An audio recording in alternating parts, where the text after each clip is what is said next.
Om Swastiastu. Perkenalkan, nama saya I Gusti Agung Putu Dipa Pranata dari kelas 10 MIPA 5, nomor absen 6. Di sini saya akan mempresentasikan pembelajaran dari matematika peminatan. Sebelum mulai ke materi, saya akan memberikan peta konsep dari materi skalar dan vektor. Yang pertama, saya akan membahas pengertian dari skalar, yang kedua, pengertian dari vektor, yang ketiga, ruang vektor, dan yang keempat, operasi pada vektor. Pengertian skalar dan vektor. Yang pertama, pengertian skalar. Skalar merupakan konsep yang digunakan dalam matematika dan fisika. Konsep yang dipakai dalam fisika adalah versi yang lebih konkret dari ide yang sama dalam matematika. Di dalam matematika, arti skalar bergantung kepada konteksnya. Kata ini bisa berkaitan dengan bilangan real atau bilangan kompleks atau juga bilangan rasional.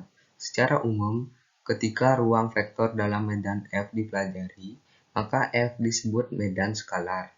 Dalam aljabar matriks, skalar didefinisikan sebagai matriks berordo 1 kali 1 dan memiliki sifat-sifat seperti bilangan belaka.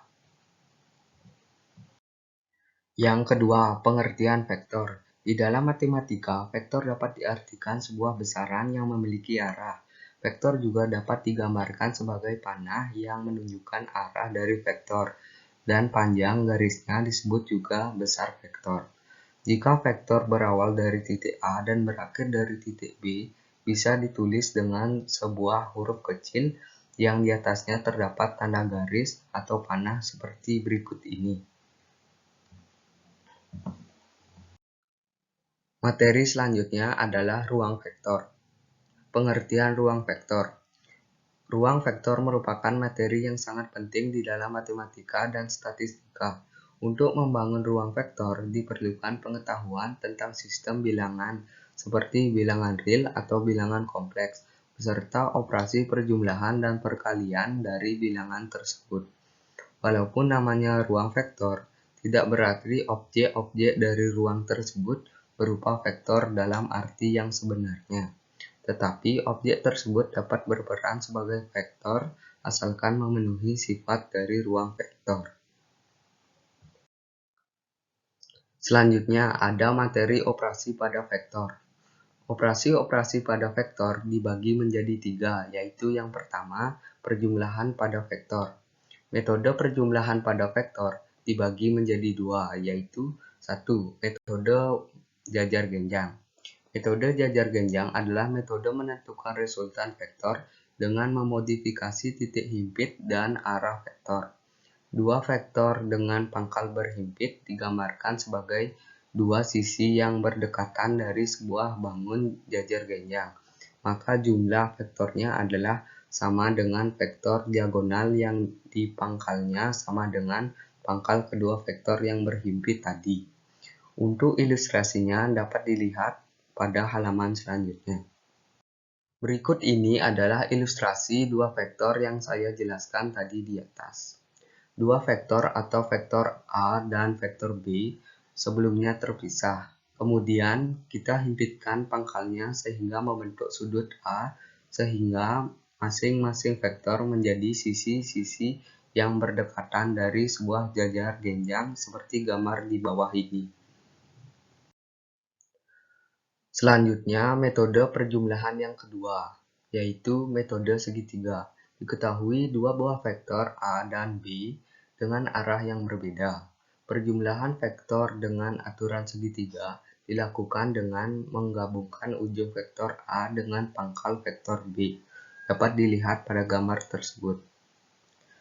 Hasil perjumlahan atau resultan kedua vektor merupakan jarak antara pangkal vektor A dan ujung vektor B. Dua buah vektor dan sebuah vektor perjumlahan membentuk segitiga, sehingga metode perjumlahan ini disebut sebagai metode segitiga karena bentuknya mirip dengan segitiga. Lalu, rumus-rumus dari perjumlahan vektor. Pada metode jajar genjang, resultan dua vektor dapat dicari dengan rumus di bawah ini. Pada segitiga dapat menggunakan rumus yang ada pada bagian bawah ini. Asal dari rumus segitiga tersebut dapat dilihat pada ilustrasi di kanan ini. Untuk rumus-rumusnya dapat dilihat pada layar. Selanjutnya ada pengurangan pada vektor. Untuk pengurangan pada vektor, prinsipnya sama saja, tidak perlu bingung. Misal ada buah vektor yang berhimpit seperti gambar di bawah ini. Jika dibuat pengurangan vektor A dan B, maka sobat cukup merubah arah vektor B sehingga ujung dari pangkal dan pangkal jadi ujung. Perhatikan pada gambar di atas. Lalu ada rumus dari pengurangan vektor. Rumus dari pengurangan vektor ini sama dengan rumus perjumlahan, tapi dengan sudut yang berbeda. Sekarang sudut yang dibentuk antara vektor A dan vektor B adalah 180 derajat dikurangi A, karena di kuadran dua nilai kosinus adalah negatif, maka cos 180 derajat kurangi A sama dengan min cos A. Rumusnya dapat dilihat pada gambar di bawah ini. Selanjutnya, metode penguraian vektor atau vektor komponen. Alternatif lain menentukan resultan vektor bisa dengan menguraikan setiap vektor ke komponen X dan Y. Contohnya sebagai berikut. Ada sebuah vektor dengan panjang 21-an dan membentuk sudut 60 derajat dengan sumbu X, maka cara penguraiannya adalah rumusnya Fx sama dengan F cos A dan Fy sama dengan F sin A. Jadi penyelesaiannya adalah Fx sama dengan 20 cos 60 derajat sama dengan 20 dikali setengah sama dengan 10. Dan Fy sama dengan 20 sin 60 derajat sama dengan 20 dikali setengah akar 3. Jawabannya 10 akar 3. Selanjutnya ada rumus-rumus yang ada dalam penguraian vektor. Yang pertama, rumus untuk resultan vektornya menggunakan rumus berikut. Untuk mencari sudutnya menggunakan aturan tangan dapat menggunakan sudut di bawah ini. Untuk lebih lengkapnya dapat dilihat pada layar. Selanjutnya ada perkalian pada vektor. Terdapat beberapa jenis perkalian di dalam vektor. Terdapat perkalian vektor dengan bilangan real dan perkalian skalar dengan dua buah vektor. Perkalian vektor dengan bilangan real dapat kalian lihat pada bagian berikut ini. Berikut ini contoh cara pengerjaan perkalian vektor dengan bilangan real. Lalu yang kedua, perkalian skalar dua vektor. Perkalian skalar dua vektor adalah perkalian skalar antara vektor A dan vektor B adalah A dikali B. Sebagai berikut ini, dapat dilihat pada layar.